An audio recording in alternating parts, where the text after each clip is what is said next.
안녕하세요. 오늘도 사연살롱을 찾아주셔서 감사합니다. 저는 얼마 전 인생에 큰 수건을 꺼낸 사람이에요. 누구나 각자의 인생에서 힘든 부분이 있었다지만 저는 그 부분이 유난히 더 지독하고 힘들었던 사람인데요. 우연한 기회에 그 고통스러웠던 시절에 쌓였던 한을 풀 수 있게 되어서 얼마나 통쾌했는지 몰라요. 그리고 그 한을 전부 풀어내고 나니 그제서야 과거의 고통이 제 인생 전반에 얼마나 큰 영향을 끼치고 있었는지 알게 되었어요. 그래서 마지막으로 제 지난 모든 이야기를 전부 풀어내고 완전히 훌훌 털어버리고 싶어 이렇게 사연을 쓰게 되었답니다. 저희 엄마는 제가 4살 때 돌아가셨어요.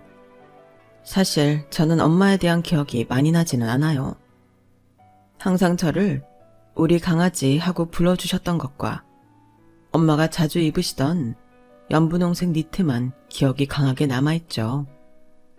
아빠는 지금도 엄마 이야기를 하실 때면 가끔 눈시울을 붉히세요. 제 어렴풋한 기억으론 엄마가 돌아가신 뒤 한동안 아빠는 제대로 생활도 못하실 정도로 슬퍼하셨답니다. 당시 주변 어른들이 저희 부녀를 챙겨주시지 않았다면 끝내 그 우울하고 어두운 날들로부터 벗어나지 못했을지도 몰라요. 아빠는 혼자서 절 육아하시고 생계도 유지하시기 위해서 과일 트럭을 시작하셨어요. 저는 늘 조수석에서 아빠와 함께 이 동네 저 동네를 돌아다니곤 했죠. 저희는 장터에도 많이 다녔는데 아빠는 헌책방을 볼 때마다 책을 한아름 사와서 저한테 주셨습니다. 훌륭한 사람이 되려면 책을 많이 읽어야 한다면서요. 아마 아빠는 저를 다른 아이들처럼 유치원에 보내거나 집에서 교육을 시키기가 어려우니 그렇게라도 공부를 시키려고 하셨던 것 같아요. 그리고 아빠 덕분에 어려서부터 많은 책을 읽었던 저는 또래 아이들보다 공부머리가 발달될 수밖에 없었는데요.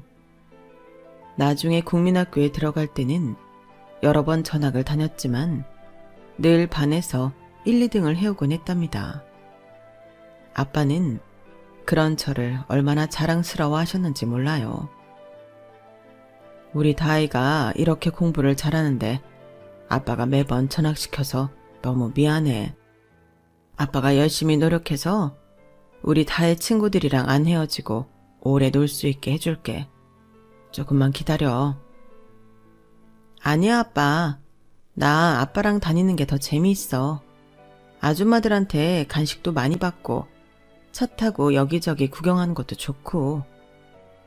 아유 요은서가 언제까지고 이럴 수는 없지. 어렸던 저는 아빠가 하시는 말을 완전히 이해하지 못했고 그저 진심으로 놀러다니는 게 재미있어서 그렇게 대답한 거였죠. 하지만 아빠는 정말 부지런히 일을 하고 돈을 모으셔서 제가 중학교에 들어갈 때쯤엔 한 동네에 집을 구하고 장사할 가게도 구하셨어요. 순전히 저의 교육을 위해서 서울 안에 그래도 학군이 괜찮다는 동네에 들어갔고 작은 방이 딱 하나 있는 옥탑방 월세집을 구하신 거였죠. 그리고 근처 시장 입구에서 과일을 팔기 시작하셨습니다. 2년 뒤엔 상가짜리로 들어가서 정식 판매를 하셨고요. 저희 집 집주인은 아래 1층에 살았는데 그 집엔 저와 동갑인 여자아이가 있었어요. 항상 환경이 자주 바뀌고 친구를 오래 사귀지 못했던 저는 그저 순진한 마음으로 주인집 딸아이를 볼 때마다 인사를 했는데요. 그 아이는 감정 없는 눈빛으로 절 쳐다보고는 아무 말 없이 가버리더군요. 한 번도 제 인사를 받아주는 법이 없었어요. 항상 또래 아이들보다 어른들과 보내는 시간이 많았던 저는 누굴 만나도 인사를 하는 게 습관이라 처음 2-3달 정도는 만날 때마다 반사적으로 인사를 했는데 하도 무시를 당하니 나중에는 저도 인사를 굳이 하지 않았죠. 처음으로 전학 없이 3년 동안 같은 학교를 다니게 된 저는 그런 학교 생활에 적응하는 게 쉽지 않았습니다. 단짝 친구들을 만들고 같이 밥 먹을 친구들을 만드는 것이 그렇게 중요한 일인지 처음엔 몰랐어요. 더군다나 제 성격이 외향적인 편도 아니었기 때문에 저는 중학교 1학년 내내 혼자만 다니면서 반에서 겉돌게 되었죠. 나중에 2학년이 되고 3학년이 되면서 그제서야 마음이 맞는 친구를 찾고 함께 다닐 수가 있었답니다. 그런데 제가 중학교 졸업반을 반년 앞두고 있던 어느 날이었어요. 하루는 학교가 끝나고 집에 오는데 집과 불과 5분 떨어진 거리의 골목에서 집주인 딸을 보게 되었죠. 그 아이는 딱 봐도 불량해 보이는 모습으로 제 뒷담을 하고 있었어요. 더럽게 피곤하네. 아침 꼭두 새벽부터 옥탑에서 샤워를 하는 거야. 진짜 짜증나게. 아침에 안 씻어? 나도 아침에 샤워하는데. 그럼 저녁에 샤워 안 하고 자냐? 진짜 더러워 죽겠네. 참나, 네가 아침에 안 씻는 게 더 더럽거든. 아니, 너야 니네 집에서 아침에 씻든 저녁에 씻든 뭔 상관이야. 걔는 남의 집 들어와 살면서 왜 꼭두 새벽부터 샤워를 처하냐고 짜증나게. 아, 네가 말했던 그 과일? 과일이가 부지런한가 보지. 순내 양심 없어. 시장 바닥이라서 그런가? 제 이야기가 들리자 저는 저도 모르게 걸음을 뚝 멈추고 그쪽을 보게 되었는데요. 집주인 딸은 한참치 뒷담을 늘어놓다가 저랑 눈이 딱 마주치게 되었어요.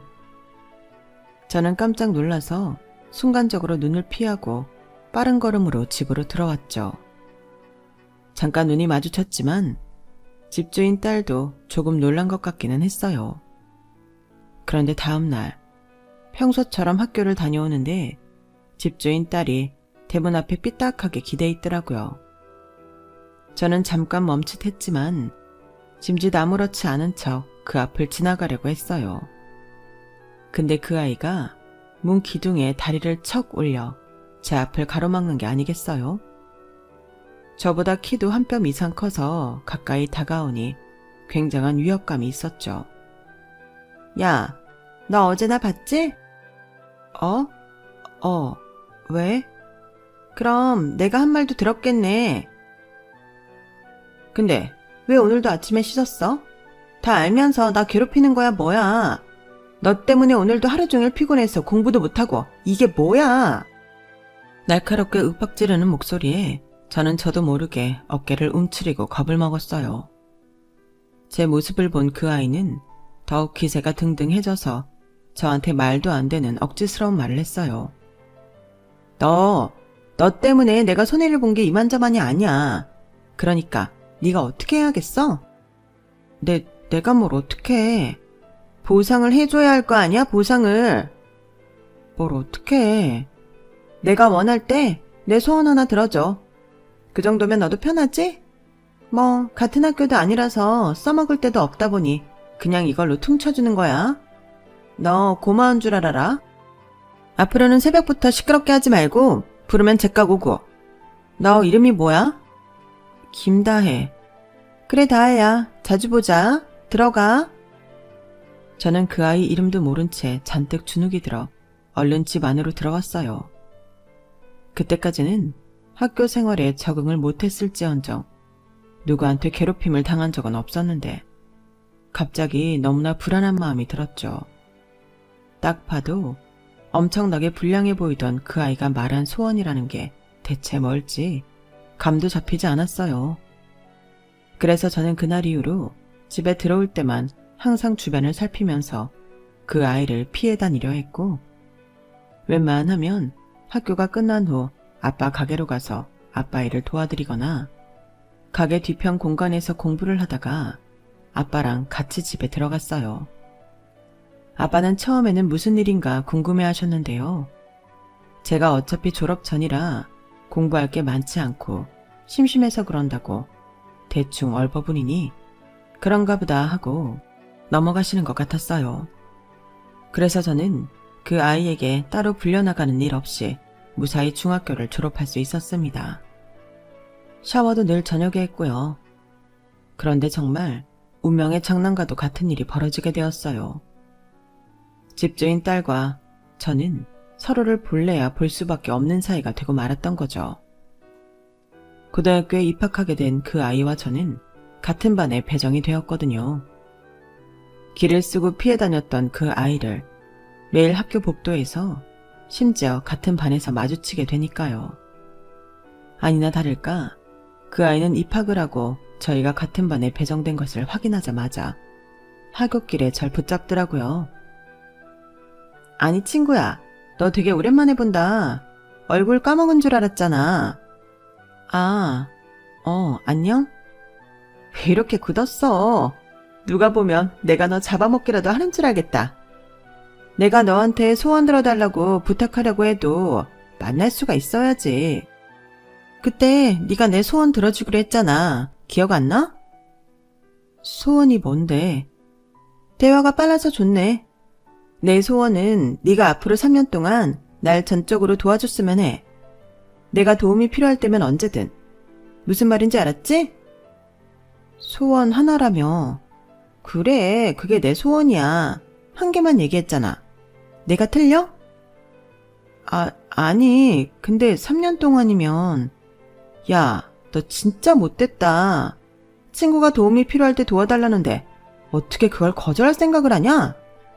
넌 내가 차에 치여서 도와달라고 하면 안 도와줄 거냐? 아니, 그건 아니지만. 그럼 내 소원 들어주는 거지? 말도 안 되는 억지에 제가 할 말을 잃고 고개를 살짝 끄덕이자 그 아이는 그럼 그런 걸로 알겠다며 절 내버려두고 혼자 길을 가버렸어요. 그리고 그날 이후로 저에게는 지옥 같은 나날들이 펼쳐지기 시작했습니다. 그 아이의 이름은 백채영. 중학교 때부터 이미 동창생들을 상습적으로 괴롭히는 것으로 유명했다고 해요.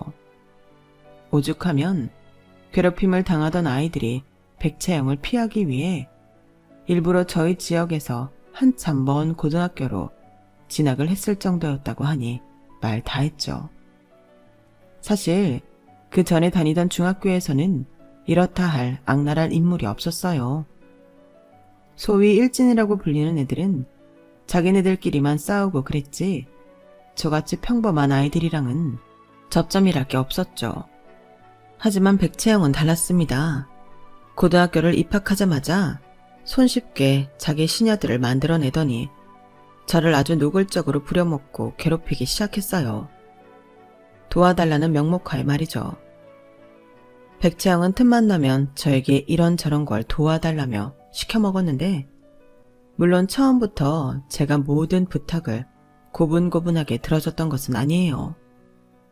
한두 번 저도 바쁘다고 혹은 못하겠다고 이야기를 하면 백채영은 술 취한 아저씨처럼 친구의 부탁을 거절한다며 굴실이 떠나가라 고래고래 소리를 질러댔어요. 절 괴롭히는 걸 숨기지도 않고 오히려 대놓고 그런 행동을 해서 절 왕따로 낙인 찍어버렸죠. 그러자 반 아이들 중 누구도 심지어 중학교 때 저와 친하게 지냈던 애들조차 저를 도와주지 않았어요. 심지어 담임 선생님조차도 절 외면했어요. 1학년 겨울방학이 끝나고 각 반마다 반장이 아이들의 숙제를 걷어가는데 저희 반 반장이 마침 교탁 바로 앞에 있던 저에게 숙제를 같이 들어달라고 부탁을 했어요. 부탁을 하면서도 제가 왕따를 당하고 있던 걸 알아서인지 조금 미안한 기색이었죠. 이미 모든 걸 체념하고 학교를 다니던 저는 별 생각 없이 숙제를 나눠들고 교무실로 향했는데요. 마침 자기 똘마니 시녀들과 교무실 앞을 지나던 백채영이 담임 선생님과 학생 주임 선생님께 잔소리를 듣고 있더군요. 교복 꼴이 이게 뭐냐고요. 그 아이는 전혀 주눅들지 않고 당당하게 이게 편한데 어쩌라는 식으로 대꾸했어요. 그러다가 방학 숙제를 한아름 들고 오는 저와 반장을 보더니 눈이 동그래졌죠. 아 맞다, 방학 숙제. 아이고 참, 잘한다 잘해. 너 숙제 안 하면 깜주 50장 써야 되는 거 알지? 아, 저 숙제했어요. 야 과일, 너 숙제했지? 그러더니 숙제 더미 속에서 제 거를 쑥 뽑아들더니 옆에 있는 시녀 중 한 명에게 펜을 빌려서 이름을 푹푹 지우는 겁니다. 담임 선생님과 학생 주임 선생님이 뻔히 보는 앞에서요. 그러더니 제 이름 대신 자기 이름을 대충 휠각일곤 숙제 더미에 다시 엎어버렸어요. 담임 선생님과 학생 주임 선생님이 그 모습을 말없이 보더니 자기들끼리 수다를 떨며 그냥 자리를 떠나버리더군요. 그리고 그날 종례 시간, 숙제를 안 낸 학생 명단엔 제 이름이 올라왔죠. 그날 겪었던 일은 사실 힘든 축에도 못 끼는 일이었습니다만 선생님들께도 버림받았다는 사실이 절 더 좌절하게 했어요. 백재영은 시도 때도 없이 아이들 앞에서 절 웃음거리로 만들거나 자기 힘든 일을 저에게 전부 떠넘겼고 자기가 심심하다는 이유로 저에게 폭력적으로 굴기도 했습니다. 저는 체육 시간이 항상 두려웠는데 언제 어디서 백채영이 던지는 공을 맞을지 몰랐기 때문이었어요. 점심시간에는 제 도시락에 무슨 짓을 할지 몰라 반에서 밥을 제대로 먹지도 못했죠. 설상가상으로 2학년 때까지 같은 반이 되자 저는 극심한 스트레스에 시달려야만 했고 결국 저희 아빠가 이상한 낌새를 눈치채시고 말았답니다. 다혜야, 너 혹시 요즘 무슨 일 있어? 왜 자꾸 성적은 떨어지고 살은 점점 빠지니? 아빠한테 얘기해봐. 요새 너 뭔가 이상해. 제가 백채영에게 괴롭힘을 당하고 학교에서 왕따라는 사실은 아빠한테만큼은 비밀로 하고 싶었던 일이지만 동시에 누군가는 알아줬으면 했던 일이기도 했는데요. 저에게 처음으로 무슨 일 있냐고 물어보는 사람이 아빠일 줄은 몰랐어요. 저는 아빠의 질문에 아무 말도 못하고 눈물을 뚝뚝 흘렸고 놀란 아빠는 저를 진정시키면서 자초지종을 물었죠. 저는 힘겹게 더듬거리며 그간의 일을 털어놓았어요. 그게 아빠 마음에 대못을 박는 일이라는 건 알았지만 저로서는 달리 다른 방법을 생각해낼 수가 없었거든요.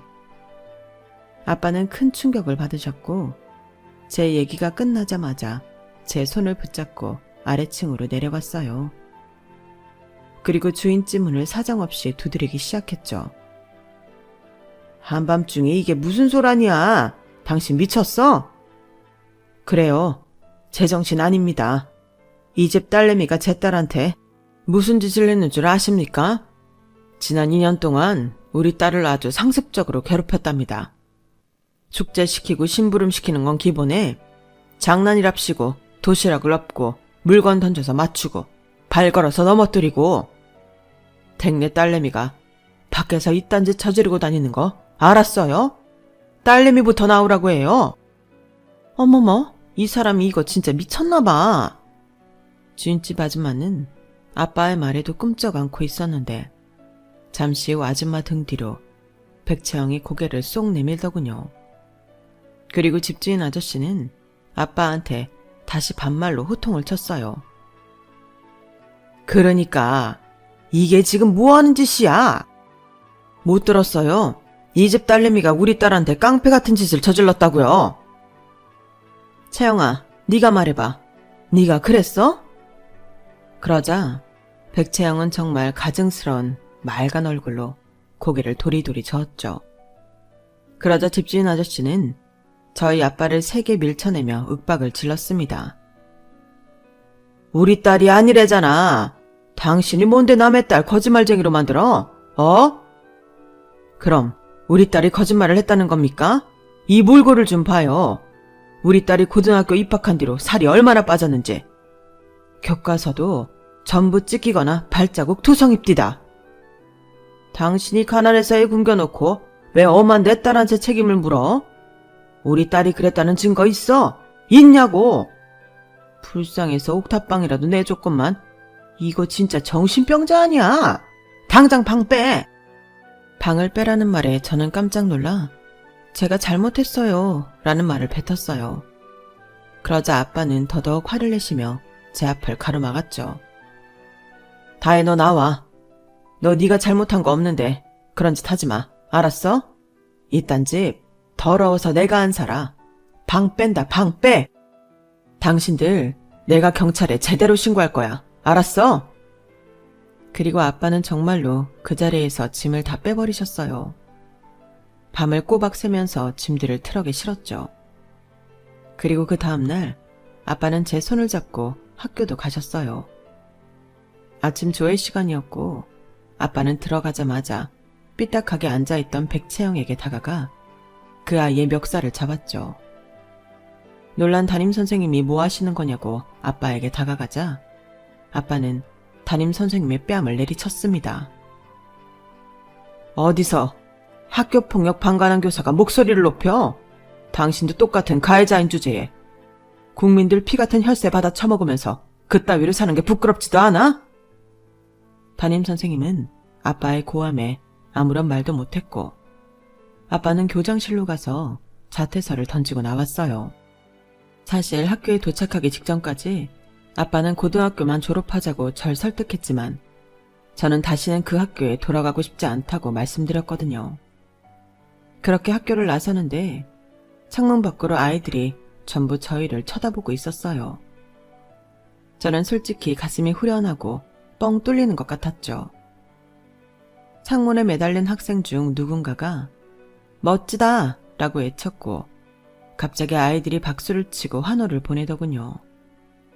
솔직히 그동안 온갖 양아치 짓을 했던 그 아이를 좋아하는 사람은 아무도 없었을 거예요. 저희 부녀는 그렇게 환호를 뒤로하고 학교를 나왔습니다. 그날 저녁 저희 부녀는 과일 가게 한켠에 마련된 손바닥만한 마룻바닥에 요를 깔고 누워 잤어요.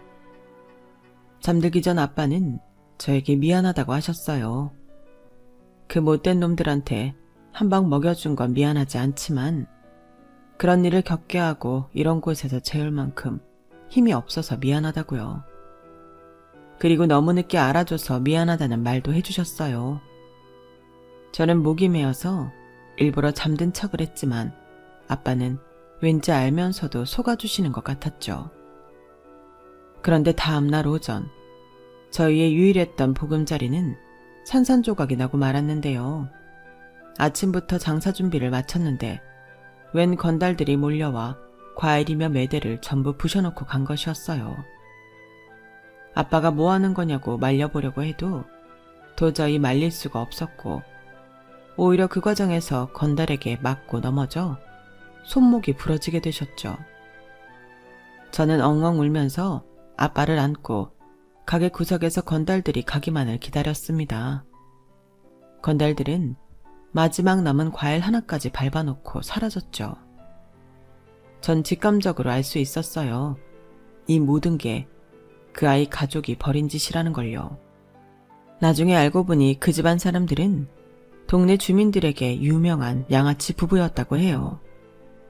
백채영의 엄마는 부동산을 하고 백채영의 아빠는 건축 사무실을 운영한다고 하지만 사실은 사기꾼과 건달이라고요. 모든 난리가 끝난 뒤 주변 가게에 있던 사장님들이 하나둘씩 저희 가게로 와서 정리를 도와주시면서 말해주시더군요. 다혜 아빠, 얼른 병원부터 가요. 아, 어쩌다 그 양아치 같은 집안한테 걸렸대. 그 과일은 여기다 버려요. 아휴, 징글징글한 놈들 같으니라고. 다혜 너는 이리 오거라. 여기 가게 안쪽에 방 있으니까 여기서 좀 쉬고 있어. 애가 피죽도 못 얻어먹은 것 같네. 아. 주변 사장님들의 도움으로 아빠는 병원에 가서 치료를 받았고 그동안 저는 방 한켠에서 아빠를 기다렸어요. 몇 시간 뒤 아빠는 깁스를 하고 오셨는데 그 모습을 본 저는 또 눈물이 핑 돌았네요. 저희는 결국 그 계절 장사를 완전히 망쳤어요. 월세를 낼 돈도 없어 결국 그 자리를 나오게 되었죠. 저희는 얼마 뒤 근처 달동네에 방 하나를 얻게 되어 그 동네를 떠났습니다. 아빠는 제 앞에서는 늘 자상하셨지만 밤에는 몇 번이나 소리 죽여 우셨어요. 저는 그런 아빠의 뒷모습을 보면서 뼈저리게 느꼈죠. 이제는 제가 아빠한테 트럭이 되어주고 아빠 괴롭히는 놈들 뺨을 내리쳐줘야겠다고요.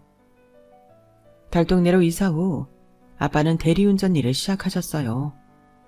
그동안 모았던 돈이 치료비며 가게 배상비로 전부 들어가는 바람에 과일 장사를 다시 시작할 자금이 없었기 때문이죠. 아빠가 고되게 일을 하시는 동안 저는 검정고시를 보고 수능을 봤습니다. 공부를 하다가 집중이 조금이라도 흩어지면 제 뺨을 내리쳐가면서 정신을 차렸고 목표한 공부를 채우지 않으면 자리에서 일어나지도 않았어요. 결국 저는 그 해에 우리나라에서 가장 좋다는 대학을 들어가게 되었고 거기서도 장학금을 놓치지 않았습니다. 남들은 원하던 대학에 온 것만으로 목표를 달성했다고 좋아했지만 제 목표는 대학이 아니었거든요. 제 목표는 누구도 무시할 수 없는 힘을 갖는 것이었죠. 저 때만 해도 사법고시가 있을 때였는데 저는 사법고시를 한 번에 덥석 붙었어요. 그리고 초스피드로 대한민국 검사가 되었답니다. 동기 중 가장 어렸지만 성과는 가장 두드러져 승진도 빠른 편이었죠. 저는 돈을 벌자마자 번듯한 집부터 사서 아빠와 들어갔어요. 아빠는 그런 저를 굉장히 자랑스러워 하셨어요. 앞으로는 내가 더 큰 돈을 벌어올 테니까 아빠 이제 대리를 그만하고 쉬셔요. 몸 너무 많이 상했잖아. 그렇다고 하루 종일 집에만 있을 수야 있나, 연서가. 아빠도 아직 한창이야. 아직 20년은 더 일할 수 있어. 내가 더 많이 할 수 있으니까 그러지. 대리는 그만하마. 네가 걱정하니까. 몸 축내지 않는 일로 구해볼게. 우리 딸이 대한민국 검사인데 아빠가 번듯한 일 하는 것도 필요하긴 하니까 말이야. 제 걱정 어린 말에 아빠는 하시던 대리 일을 그만두시고 다른 일을 구하셨어요. 그동안 모으신 돈으로 집 근처에 편의점을 하나 열게 되셨죠. 처음엔 그저 소일거리로 생각하신 것 같은데 근처에 새 아파트 단지가 마침 들어서면서 매출이 예상보다 크게 났어요. 저도 상당한 금액의 월급을 받게 됐지만 아빠도 큰 돈을 벌게 되시면서 저희는 그동안의 노력을 전부 보상받고도 남을 만큼 여유가 생기게 되었네요. 그리고 저희가 뿌리를 단단히 내리게 되니 새로운 인연이 생기게 되었어요. 지금의 남편을 만나 결혼을 하게 된 것이었죠. 남편과 저는 이미 오래전부터 알던 대학 동기였는데 저랑 똑같은 해에 검사가 되어 자연스럽게 가까워진 친구였어요. 아빠와 같이 살 고급 아파트로 이사간 지 얼마 되지 않아 남편이 고백을 해서 만나게 되었죠. 저는 그 전에는 몰랐는데 사실 대학을 다니던 시절부터 남편이 절 좋아한다는 걸 모든 과 학생들이 알고 있었다고 해요. 당신만 공부에 매달려 있느라 몰랐지. 교수님들까지 전부 알고 있었어. 근데 당신은 배지 달고 나서야 내 이름을 제대로 기억해주고. 참, 어떻게 사람이 그렇게 매정해? 미안, 몰랐어. 나야 그때는 장학금 못 받으면 학교를 못 다녔으니까. 에휴, 됐어. 그런 매력에 내가 당신 좋아한 거지 뭐. 그래도 앞으로는 그때처럼 자신을 혹사시키지는 마.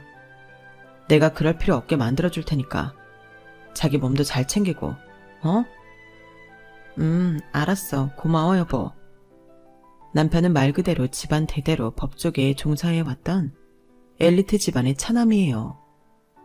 자신과는 달라도 너무 다른 저에게 옛날부터 눈길이 갈 수밖에 없었다고 하더군요.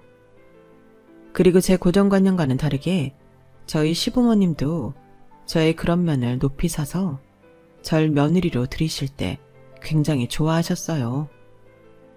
항상 저를 부르실 때마다 우리 복덩이라고 부르시는 모습에 저도 모르게 어렴풋한 기억 속 엄마가 생각나 울컥하기도 했네요. 저는 그렇게 힘들었던 과거는 다 잊고 잘 살아가고 있었습니다. 그런데 어느 날 오래된 제 친구에게서 연락이 온 거예요.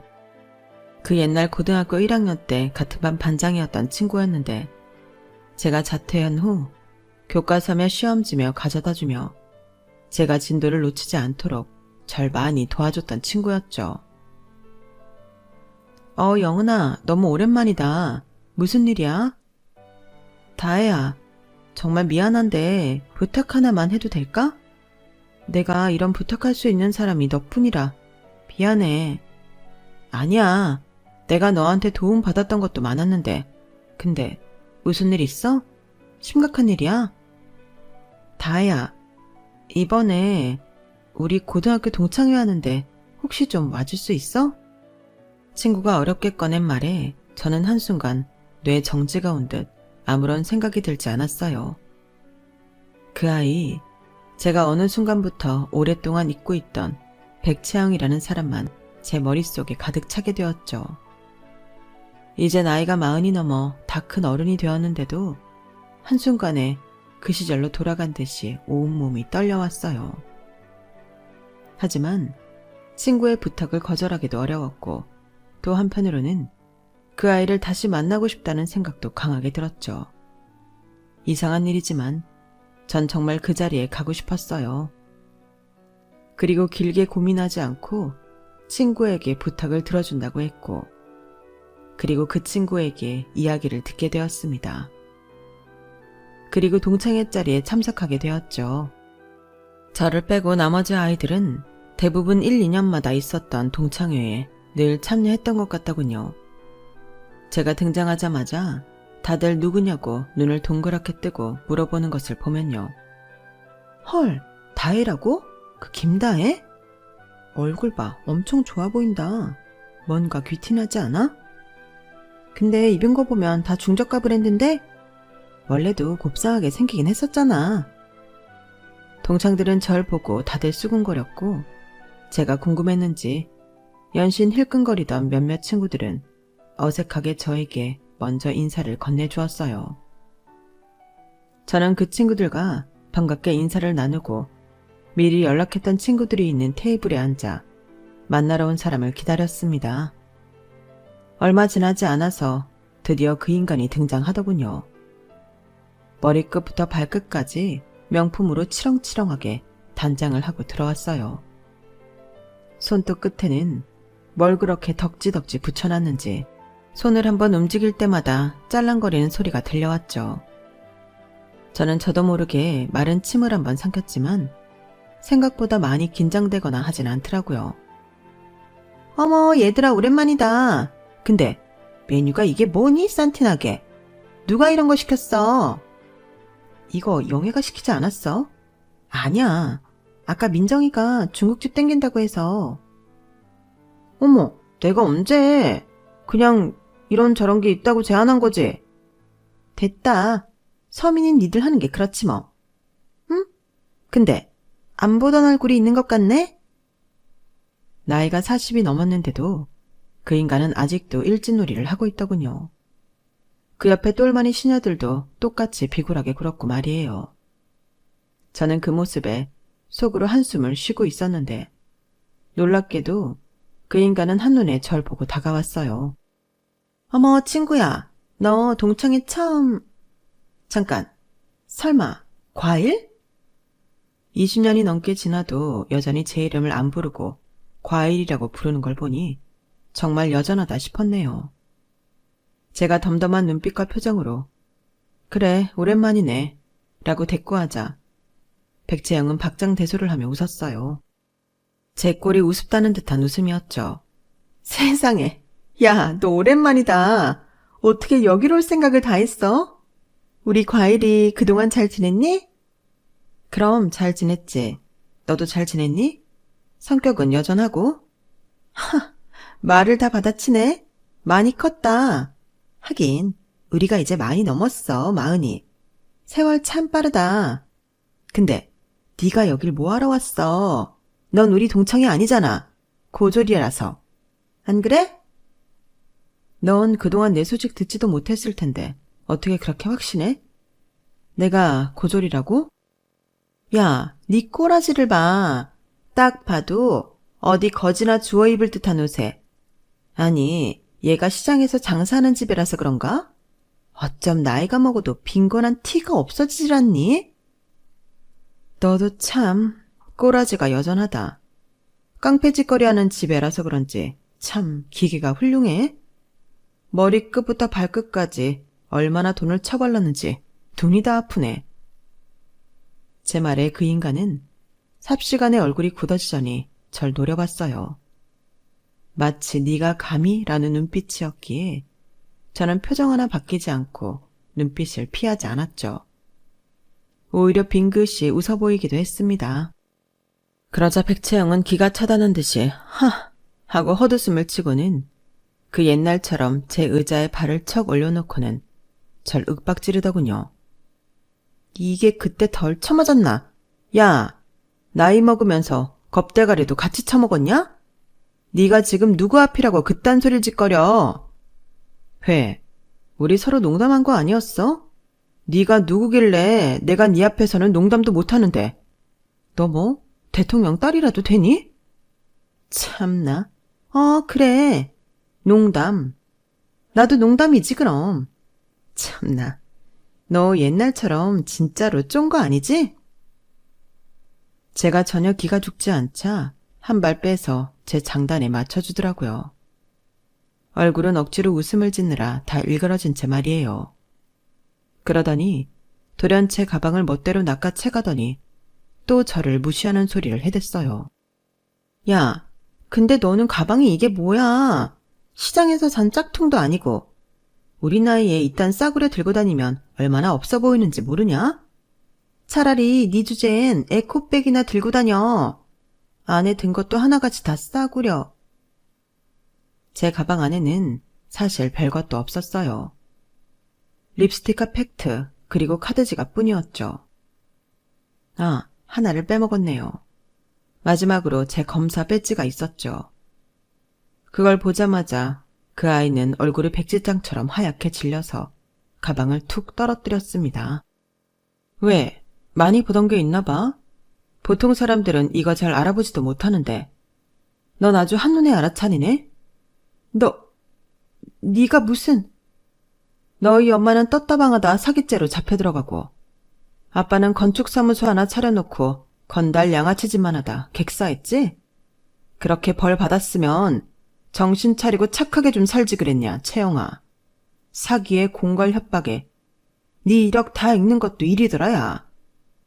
네가 뭔데? 증거 있어? 얘 누가 데려왔어?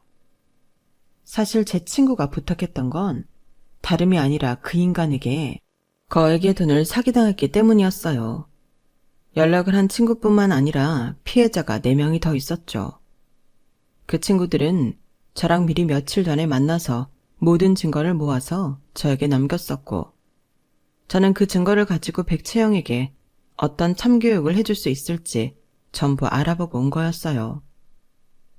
백채영은 사기꾼인 엄마와 건달 양아치인 아빠를 아주 기가 막히게 닮아서인지 동창들을 포함해 온 동네 사람들에게 다양하게도 사기를 쳐대며 거액을 빼앗아갔고 피해자들이 항의하면 증거 있냐며 되려 협박을 했다고 합니다.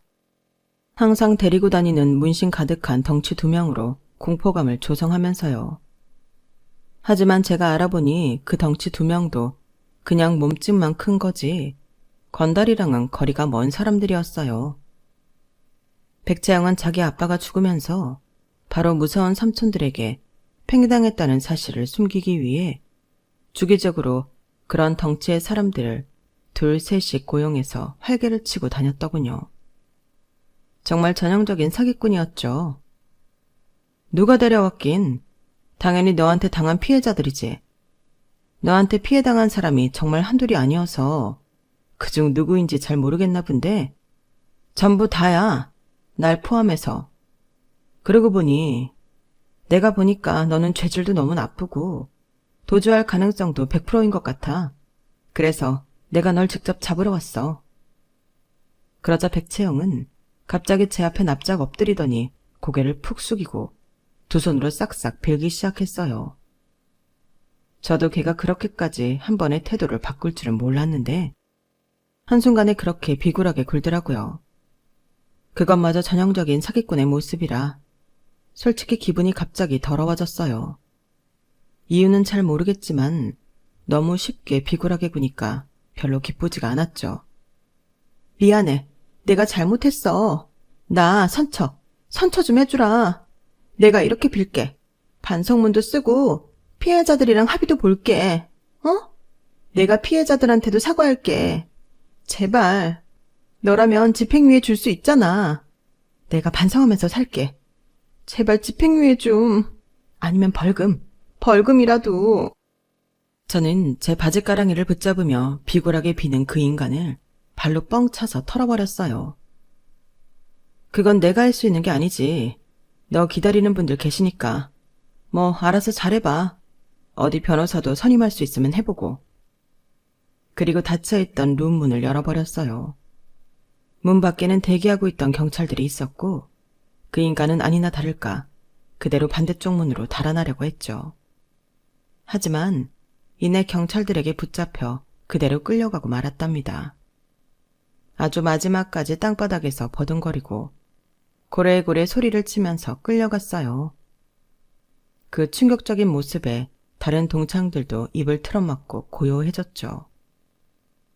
저는 그 자리를 빠져나와 계획했던 일들을 하나씩 해나갔습니다. 사실 이미 증거도 명확했기에 별로 할 건 없었어요. 백재영은 반항 한번 못 해보고 그대로 교도소에 끌려가게 되었죠. 법정에서 실형을 선고받고 세상이 무너진 듯 엉엉 울며 끌려갔는데 나중에 알고 보니 그렇게 교도소에 가기 싫어했던 이유가 이미 예전에 들어갔다가 같은 수감자들 사이에서 엄청나게 괴롭힘을 당했었다고 해요. 순진한 마을 주민들 상대로 양아치 짓이나 할 줄 알았지. 사실 거기 들어간 진짜 힘세고 험악한 범죄자들 사이에선 그저 놀잇감에 지나지 않았던 거죠. 그런 일을 겪었으면 더 착하게 살 궁리를 해야지. 더 악랄하고 치사한 짓거리나 하고 다녔다니 정말 사람은 고쳐 쓰는 거 아니라는 말을 실감하게 되었네요. 저는 그날 이후로 어김없이 잘 지내고 있어요. 한동안은 가끔씩 그래도 그날 그 인간을 마주했을 때 뺨이라도 한 대 쳤으면 어땠을까 싶은 생각이 들긴 했지만 뭐 어쩌겠어요. 저는 제가 할 수 있는 모든 걸 다 했고 그 인간이 처참히 무너지는 꼴을 봤으니 속이 그래도 뻥 뚫린 듯 시원합니다. 제 이야기는 여기까지예요. 오늘 이 글을 쓰는 이 순간 이후부터는 저는 이제 더 이상 과거는 돌아보지 않고 미래만 생각하면서 살아가려고 합니다. 저희 부모님과 제 자녀들을 누구보다 강하게 지켜내면서요. 긴 글 들어주셔서 감사합니다. 들어주신 모든 분의 내일이 오늘보다 더 행복하시길 바랍니다. 여러분, 사연 댓글에 응원과 현명한 조언 부탁드려요. 좋아요와 구독은 저에게 큰 힘이 됩니다. 오늘도 좋은 일 가득하세요.